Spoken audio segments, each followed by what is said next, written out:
Hey guys, my name is Divya. I am a doctor and I've held a management role with a healthcare company for a while. I've been doing a series of videos on my channel to help everybody out in the community to get certified with whatever certifications that they're studying for. So it can be the PMP, the PGMP, a development certification, a management certification. Maybe you're studying for a clinical licensure exam, etc., etc. There are tons of things that I don't know the names of. I've specifically done two very longish series on the SHRM exam and the PMP exam. I hope that you would check them out on my channel. But this particular series has been going on for the last 5 videos, and it's a generic on how to study for certification exams. I do believe certification exams are extremely unique because we're studying as not full-time students, but as full-time professionals. So I hope that everybody appreciates the difference, the fact that they're unique and they're distinguished. So I really wanted to make a series on it. I will link the first 5 videos in the description box below, so please check them out. Today, I really wanted to do a random chit-chat video, guys. And it's really more inspirational than anything else. I do think this video should be part of this series on how to study for certification exams, because no matter which exam I've taken, which certification exam I've taken, I've always ended up at a point where I wanted to bang my head against the wall.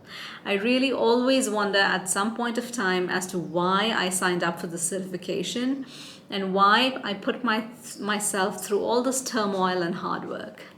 So guys, if you're feeling all of this, you're getting severe headaches, you're feeling like the exam is not worth it, like you were a fool to sign up for it, like what everybody in your community told you in terms of your friends, your acquaintances, all your seniors, they were all wrong and they couldn't have it right. Guess what, guys? It's just normal progression of studying for a certification exam.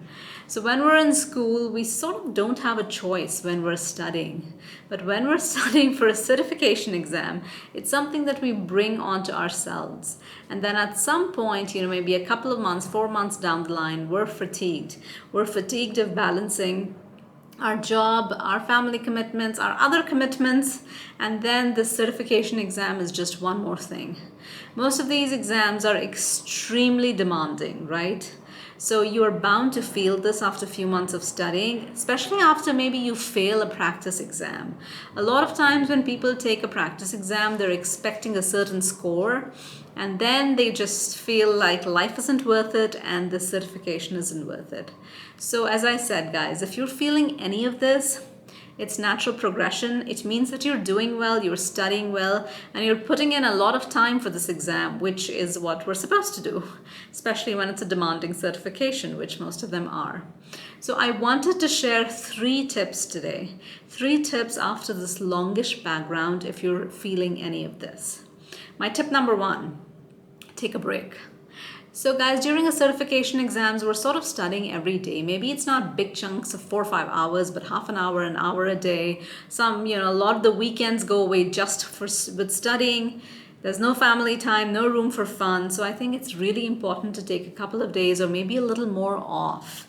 Spend time doing something you love. If you have kids, spend time with them. If you like painting, go ahead, paint something. Don't look at your books. Don't look at your screens, for God's sake, because this break for a certification exam where you study 4 to 6 months to really do a good job is totally worth it and very much needed.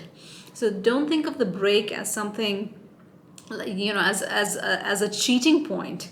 You might think of it as, oh, this is taking time away from my really busy study schedule, but guess what? It's just going to rejuvenate you and make you study not just harder, but better. So I really think that's important. Tip number 2, don't get discouraged by a low practice exam score. So a lot of times when I was taking practice exams prior to my certification exams, I did not get the score that I was expecting. One of the examples is the PGMP. So the PGMP is really a rigorous management exam offered by the Project Management Institute.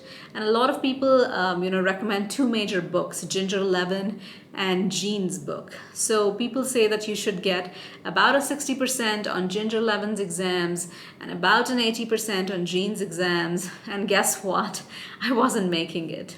I was like around 56, 58% I think on Ginger's exam, and for Gene it was in the high 70s in terms of percentages. So these things happen, but the best that we can do is learn from our mistakes. The worst that we can do is take a practice exam, get a decent score, and then get overconfident. So don't think of a low score as a deterrent. These things happen, and they happen to anyone and everyone.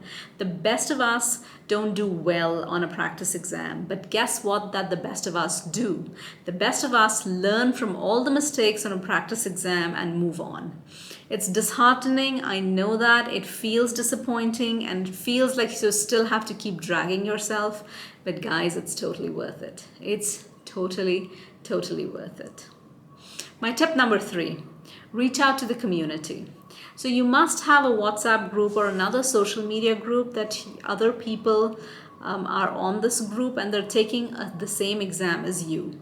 It may not be the same date or the same time frame, but I highly, highly recommend being in touch with these people.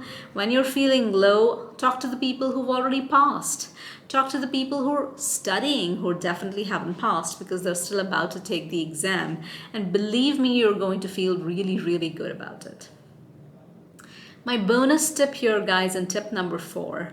A lot of times people ask me after they've failed a certification exam or they feel like they're about to fail a certification exam. Like, oh my goodness, what will I do if I fail?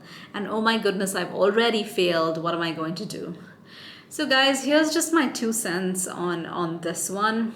Again, the best of people, the geniuses that I know, the ones who feel like aced everything have almost always failed one exam or another. It happens to the best of us. It can happen to you, to me, to all those geniuses we read about in the newspaper, and it happens, right? You can have a bad day.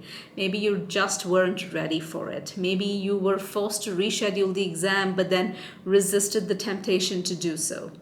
These things are just reality of life. If you feel like a certification exam is worth it, when you're studying for it a second time, you're bound to do better because you learn from your mistakes and it's in you to be perseverant and move on.